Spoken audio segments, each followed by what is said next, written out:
Siyabingelela kuphinaphi lapho ekufikelela khona le video makube kuhle makube mhlophe makukhanye kwehlabathi zolwandle.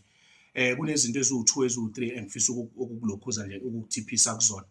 Kunalabantu abakhala ngokuthi baphethwe kakhulu into eyisigaxa esibelethweni, ama fibroids, ne? Enza kanjena ke ukuze ngikwazi ukuthi ulapheke. Hamba ungitholele impande zikapopo zibe isigaxana, ungitholele ama cloves, ungitholele uginger, ubese uyahamba uyongifunela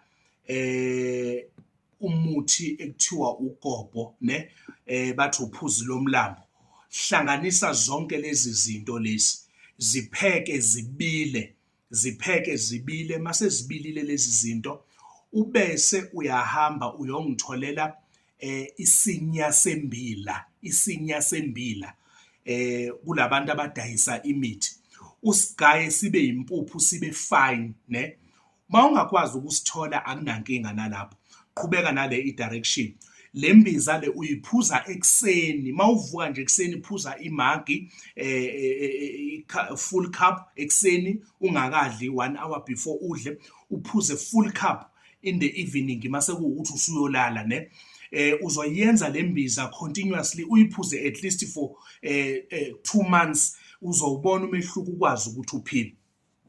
Ngomhla ka30 sikhona eGoli eOrange Farm 30 July.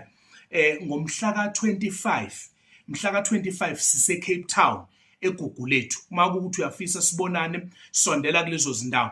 Bantu baseSwazini sisaconfirma indaba yendawo yaseSwazini nobaba uDlamini. Uyena umuntu osibhekela indawo endaweni yaseSwazini, kodwa besifisa ukuthi before siye eCape Town naseLemzaneni naseGoli kube ukuthi sesifikile eSwazini sabonana nabantu, ngoba abantu bayakhala ngezinto eziningi abafisa ukusizakala ngaso.